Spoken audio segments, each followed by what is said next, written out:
Hi అండి, welcome to Bharati's kitchen. ఈ వీడియోలో క్యాప్సికమ్ ఫ్రైని ఎలా ప్రిపేర్ చేసుకోవాలో చూపించబోతున్నాను.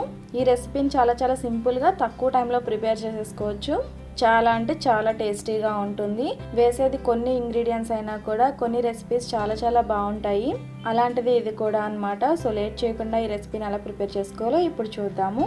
ఫస్ట్ మీడియం సైజ్ క్యాప్సికమ్స్ని 4 వరకు తీసుకుని ఇలా క్యూబ్స్ కింద కట్ చేసి పెట్టుకోవాలి. మరీ పెద్దవి అలానే మరీ చిన్నవి కాకుండా ఇలా మీడియం సైజ్ కింద కట్ చేసుకుని పెట్టుకోవాలి. నెక్స్ట్ ఒక ప్యాన్లో 1/2 కప్ వరకు శనగపిండిని వేసుకుని ఫ్రై చేసుకోవాలి. లో ఫ్లేమ్లోనే ఇలా కంటిన్యూస్గా మిక్స్ చేసుకుంటూ ఫ్రై చేసుకోవాలి. ఇది ఫ్రై అవడానికి 5 to 10 మినిట్స్ వరకు టైం పడుతుంది. మీరు తొందరగా వేగడానికి మీడియం ఫ్లేమ్లో కానీ హై ఫ్లేమ్లో కానీ పెట్టారంటే శనగపిండి కలర్ వచ్చేస్తుంది కానీ మంచిగా ఫ్రై అవ్వదన్నమాట. పచ్చివాసన మాత్రం అలానే ఉండిపోతుంది. సో ఇది మంచి సువాసన వచ్చేంత వరకు కూడా లో ఫ్లేమ్లోనే ఫ్రై చేసుకోవాలి. శనగపిండి ఫ్రై అయిపోయింది. దీన్ని ఒక బౌల్లోకి ట్రాన్స్ఫర్ చేసేసుకోవాలి. నెక్స్ట్ ఈ ప్యాన్ని బాగా వాష్ చేసేసుకుని ఇందులోనే 3 to 4 టేబుల్ స్పూన్స్ వరకు ఆయిల్ని వేసుకోవాలి. ఆయిల్ హీట్ అయిన తర్వాత ఇందులో వెల్లుల్లి ముక్కలు, అలాగే 4 వరకు పచ్చిమిర్చి చీరికలు, అలాగే 1/2 స్పూన్ జీలకర్ర కూడా వేసుకుని ఫ్రై చేసుకోవాలి.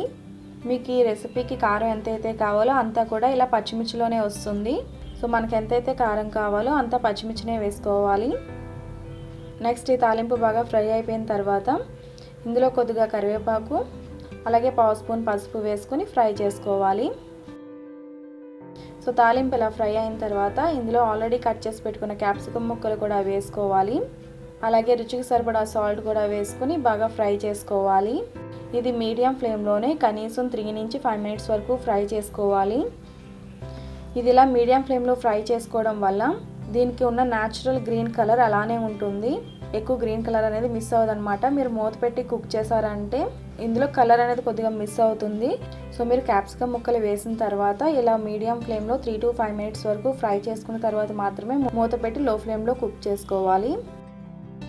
సో ఇలా 3 to 5 మినిట్స్ వరకు ఫ్రై చేసుకున్న తర్వాత మూత పెట్టి క్యాప్సికమ్స్ కుక్ అయ్యేంత వరకు కూడా లో ఫ్లేమ్లోనే కుక్ చేసుకోవాలి. లో ఫ్లేమ్లో ఈ కుక్ అవ్వడానికి 8 to 10 మినిట్స్ వరకు టైం పడుతుంది. సో మధ్యలో ఒకసారి మిక్స్ చేసుకుంటూ ఉండాలి. సో 8 to 10 మినిట్స్ తర్వాత మీకు ఇలా క్యాప్సికమ్ కుక్ అయిపోయి ఉంటుంది. మీకు గరిటతో ఇలా ప్రెస్ చేస్తే తెలుస్తుంది. క్యాప్సికమ్ ఇలా పూర్తిగా కుక్ అయిపోయిన తర్వాత ఆల్రెడీ ఫ్రై చేసి పెట్టుకున్న శనగపిండిని కూడా వేసుకుని ఇలా లో ఫ్లేమ్లో 2 మినిట్స్ పాటు బాగా మిక్స్ చేసుకుని స్టవ్ ఆఫ్ చేసేసుకోవాలి. సో శనగపిండిలో క్యాప్సికమ్ ఇలా బాగా కలిసిపోయిన తర్వాత దించే ముందు కొత్తిమీరని వేసి బాగా మిక్స్ చేసుకుని స్టవ్ ఆఫ్ చేసేసుకోవాలి. ఇది చాలా సింపుల్ రెసిపీ అండి. ప్రిపేర్ చేయడానికి ఎక్కువ టైం పట్టదు. అలాగే ఇంగ్రీడియంట్స్ కూడా చాలా తక్కువ అనమాట. టేస్ట్లో కానీ చూడడానికి కానీ చాలా బాగుంటుంది. తప్పకుండా మీరు కూడా ట్రై చేయండి. మీరు ట్రై చేసి ఎలా కుదిరిందో నాకు ఈ వీడియో కింద కామెంట్ సెక్షన్లో తెలియచేయండి.